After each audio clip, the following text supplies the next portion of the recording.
Welcome students, welcome to Rohit Kumar Trivedi tutorial.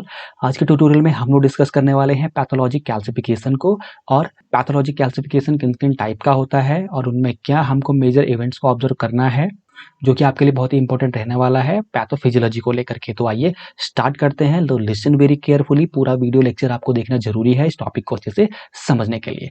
तो हम लोग जनरल इंट्रोडक्शन से स्टार्ट करेंगे। Pathologic calcification. ओके, तो pathology calcification is a condition of deposition और एक्यूमुलेशन ऑफ कैल्शियम आयंस और calcium salt in our body. ठीक है, तो कैल्शियम सॉल्ट, कैल्शियम आयन और कैल्शियम फॉस्फेट्स का हमारी बॉडी में एक्यूमुलेट होना, हमारी बॉडी में डिपोजिशन होने की कंडीशन को ही हम लोग कैल्सिफिकेशन बोलते हैं, या पैथोलॉजिक कैल्सिफिकेशन के नाम से भी इसको जाना जा सकता है। जो हमारा पैथोलॉजिक कैल्सिफिकेशन है वो दोनों तरीके का हो सकता है, या जो इसका जो डिपोजिशन है वो दोनों तरीके का हो सकता है। पहला हमारा है intracellular and the second one is extracellular. Means intracellular cells के अंदर भी डिपोजिशन बढ़ सकता है, और जो एक्स्ट्रा सेलुलर हमारा जो स्पेस है, इंटरस्टिशियल फ्लूइड हो गया या वैस्कुलर फ्लूइड हो गया, वहां पर भी कैल्शियम का एक्यूमुलेशन हो सकता है या कैल्शियम का काउंट बढ़ सकता है। और जो पैथोलॉजिक कैल्सिफिकेशन है इसको दो कैटेगरीज में हम लोगों ने कैटेगराइज किया है। तो very first is dystrophic calcification and the second one is metastatic calcification. तो आइए अब हम लोग देखते हैं what is the basic difference between dystrophic and metastatic calcification.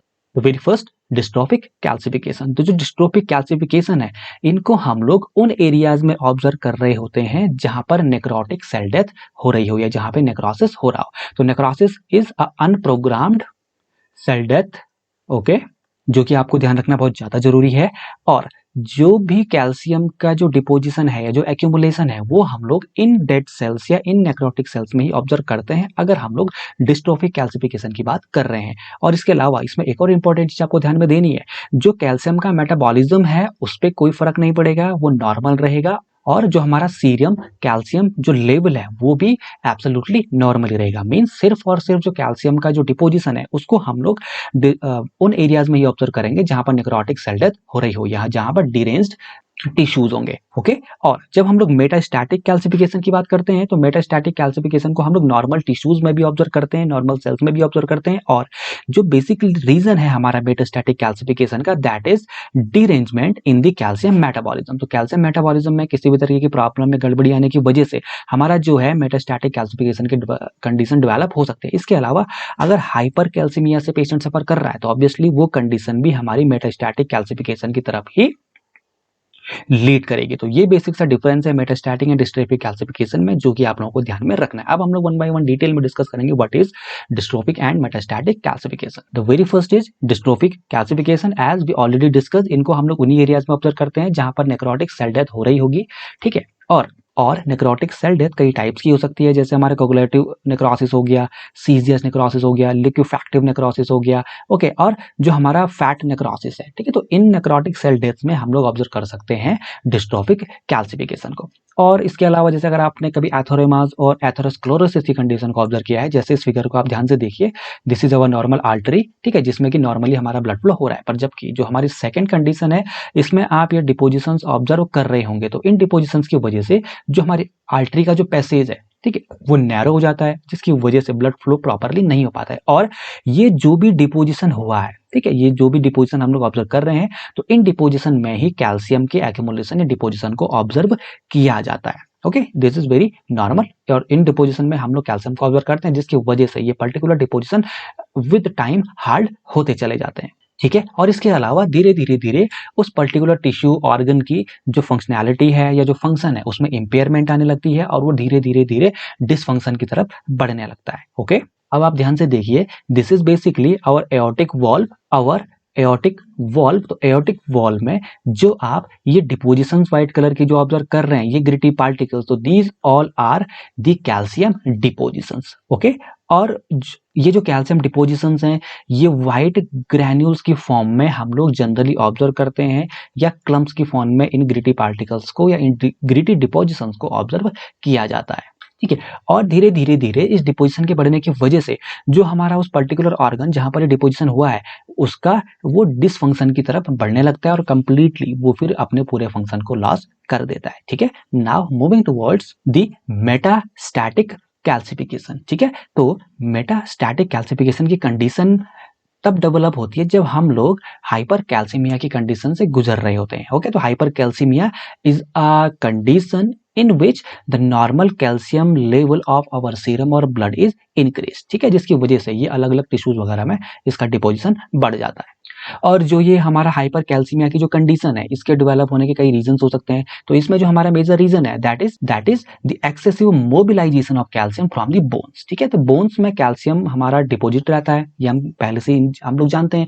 पर अगर वो कैल्शियम बोन्स से हमारे सर्कुलेशन में आने लगे, वो मोबिलाइज होने लगे हमारे, फिर वो हमारे अलग अलग टिश्यूज वगैरह तक पहुंचने लगता है, जिसकी वजह से कैल्शियम का डिपोजिशन बढ़ने लगता है। और जो दूसरी कंडीशन हमारी है या दूसरा रीजन जो हमारा हाइपर कैल्सीमिया का है, दैट इज अगर एक्सेसिव एब्जॉर्प्शन हो रहा है कैल्शियम का from the gut, that condition also leads to hypercalcaemia, ठीक है। और जो हाइपर कैल्सीमिया के जो मेजर कॉजेज हैं, ठीक है, वो कॉजेज पहला हमारा हाइपर पैराथायरॉयडिज्म हो सकता है, जिसमें कि जो हमारा कैल्शियम का मूवमेंट है, जो मोबिलाइजेशन है फ्रॉम बोन्स, वो हमारा सर्कुलेशन में बढ़ने लगता है, ठीक है। इसके अलावा बोन डिस्ट्रक्टिव लीजन्स की वजह से भी कैल्शियम हमारे सीरम में या हाइपर कैल्सीमिया की कंडीशन डेवलप हो सकती है। उसके अलावा prolonged immobilisation of the patient, ठीक है, अगर कोई पेशेंट काफी लंबे टाइम तक फिजिकल एक्टिविटी में नहीं रहेगा, तो उस कंडीशन में भी जो हमारा बोन्स है, उन बोन्स में एट्रोफी होने लगती है, और उस एट्रोफी की वजह से हमारा हाइपर कैल्सीमिया डेवलप होने लगता है।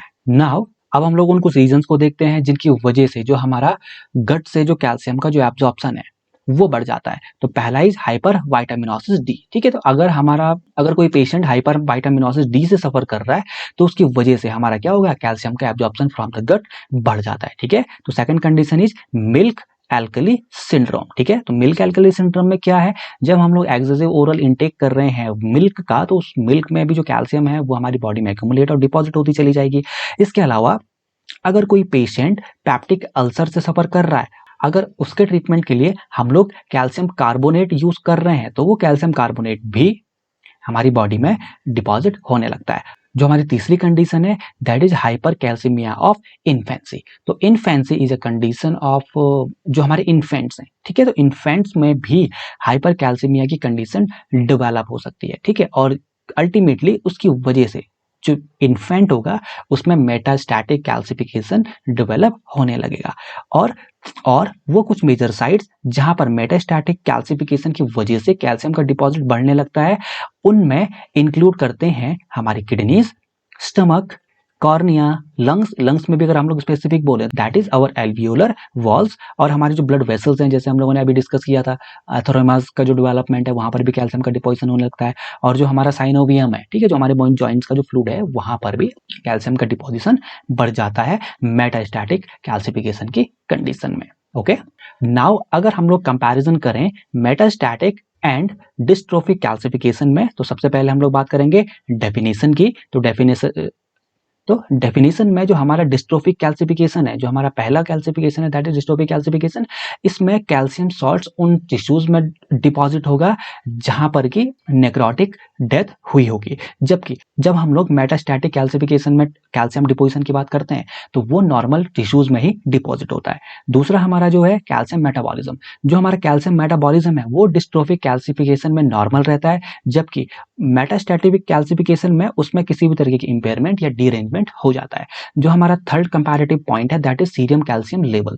तो डिस्ट्रोफिक कैल्सिफिकेशन में ये सीरम कैल्शियम लेवल नॉर्मल रहता है, जबकि हम लोग जब मेटास्टैटिक कैल्सिफिकेशन की बात करेंगे तो हाइपर कैल्सीमिया की कंडीशन यहाँ पर डेवलप हो जाती है। मींस हमारा सीरम में कैल्शियम का कंसंट्रेशन बढ़ जाता है, ओके, जिसको हम लोग हाइपर कैल्सीमिया बोल रहे हैं। जो हमारा फोर्थ पॉइंट है, दैट इज रिवर्सिबिलिटी।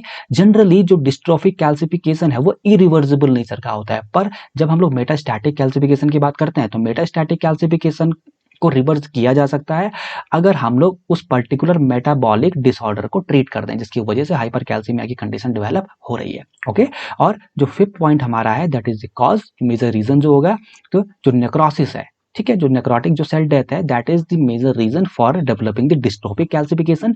जबकि हम लोग जब मेटास्टैटिक कैल्सिफिकेशन की बात करेंगे तो इसमें हाइपर पैराथायरॉयडिज्म हो गया, प्रोलॉन्ग्ड इमोबिलाइजेशन हो गया पेशेंट्स का, ठीक है, हाइपर वाइटामिनोसिस डी हो गया, milk alkali syndrome and hyper calcaemia और इन इन्फेंसी। तो इन कंडीशन की वजह से मेटास्टैटिक कैल्सिफिकेशन की कंडीशन डेवलप हो सकती है। And last, that is the pathogenesis, किस तरीके से डेवलप करेंगे, तो बेसिकली जो हमारे फॉस्फेट आयंस हैं उनका जो अटैचमेंट है वो कैल्शियम के साथ में बढ़ने लगता है और नेक्रोटिक टिश्यूज में जनरली ये होगा, जिसकी वजह से अल्टीमेटली कैल्शियम फॉस्फेट बनने लगेगा और वो व्हाइट पार्टिकुलर ग्रैन्यूल्स की फॉर्म में हम लोग वहां पर ऑब्जर्व करेंगे। जबकि हम लोग जब मेटास्टैटिक कैल्सिफिकेशन की बात करेंगे तो इसमें जो कैल्शियम फॉस्फेट है उसका डिपोजिशन बढ़ेगा हाइपर कैल्सीमिया की वजह से। मीन जब कैल्शियम का जो मेटाबॉलिक जो प्रोसेस है उसमें किसी भी तरीके की प्रॉब्लम आ जाएगी तब हमारा हाइपर कैल्सीमिया होगा और उस हाइपर कैल्सीमिया की वजह से जो कैल्शियम है वो हमारे अलग अलग सेल्स और टिश्यूज में डिपॉजिट होने लगेगा, एक्यूमुलेट होने लगेगा, जो कि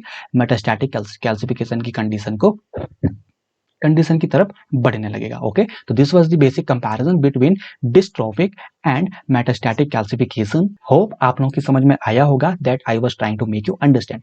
इस प्रेजेंटेशन में मैंने कुछ प्रैक्टिस क्वेश्चंस भी अटैच करे हैं, तो आप इन प्रैक्टिस क्वेश्चंस को एक बार पढ़िए और इस पीपीटी को और इस वीडियो को अच्छे से ध्यान से देखिए। इस पीपीटी का डाउनलोड लिंक मैंने डिस्क्रिप्शन में दे दिया है, तो आप उसको वहां से डाउनलोड कर सकते हैं और वन बाय वन आप इस टॉपिक को पढ़िए और इन सभी प्रैक्टिस क्वेश्चंस को सॉल्व कीजिए, जिससे कि आप लोग ये जज कर पाएं कि इस टॉपिक को आप कितना समझ पाए हैं।